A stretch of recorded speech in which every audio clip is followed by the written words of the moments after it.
from Nairobi. It's a pleasure to be speaking today at this Safety in Africa's Aviation Safety Conference 2021, the 8th edition of the conference. My name is Wyclyffe Osoro. I'm the head of human resource at Swissport, Kenya. I'm delighted to be sharing with you about mental well-being in ground handling. A number of years back when I joined the business, I had not worked in ground handling and I did not have an idea of the huge task that is placed upon ground handlers to be able to operate effectively within the aviation space. I had the opportunity during my induction to go on to a pushback and push back a live aircraft that was leaving JKI on the day. I marveled at the task that the equipment operator had to do to push back this large aircraft that I'm told at that point could have had about 300 passengers on board. I think for that Herculean task, as little as it may sound, I think you require to be in a right mental state to be able to perform that task. So when you're speaking about mental well-being in ground handling, what are the things that we need to consider about mental well-being? I think mental well-being is a holistic affair. You think about it from the emotional, psychological, and social well-being of your employees or anyone who is working in ground handling. It's just about how they think, feel, and act, which is very important when it comes to ground handling. Why is it so important when it comes to ground handling? If you think about it, in ground handling, this is a very high pressure job. We do have a number of airlines that we do handle, and they all live with different schedules, and some of them have extremely tight turnaround times. And you are required to coordinate all the tasks that are to be done from the time the aircraft lands to the time the aircraft departs from the airport. So with that pressure comes a lot of pressure on the individuals to perform and achieve what is referred to as on-time performance. And failure to achieve that on-time performance comes with penalties from our customers who are the airlines. The other thing is that there's a risk that is involved in the tasks that we're doing. The risk is damage to aircraft. The risk is related to aviation security. And for us to be able to perform our tasks well, we require to be in a very good mental state of how we think, how we feel, how we act as we're performing the task. The other thing is that for that to happen, this is a coordination that happens amongst various teams. The teams that check in, the teams at the ramp, the teams in security, all of these are working together to ensure they're able to achieve the turnaround that the aircraft is required to achieve.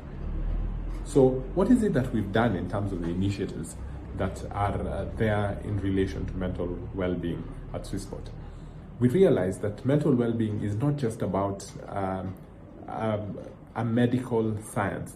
Like I said, it's more around emotional, psychological, and social well-being. So we focused a lot on social well-being in a number of the things that we have done. For example, we have a welfare scheme where employees contribute monies every month, and this money goes into a pool and is used to support employees when they lose a loved one, to help them with their burial expenses. We also support employees who have gotten a newborn baby and they're able to, say, buy the first diapers for the babies. So that's something that may not sound a lot, but goes a long way to helping in the employees' social well-being. The other thing that we've been able to do is we've been able to create financial awareness by running financial awareness seminars online, especially in the last 1 year, because we did realize that after the pandemic, there was a lot of strain on the economy of the country, and the employees are also affected. So it was important to put them in a space that they were able to understand how to navigate with the little resources that they had. And that does count to their emotional, psychological, and social well-being. So something very important that we have done.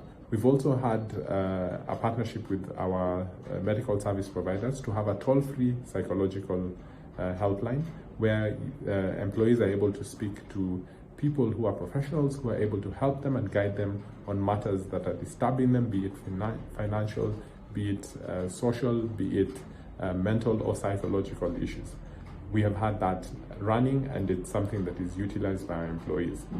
We have also held mental health awareness workshops, and these were also done online, coming from the fact that we do know that our employees were out of work for quite a bit during the COVID pandemic, and returning to work was going to be a stressful period for them.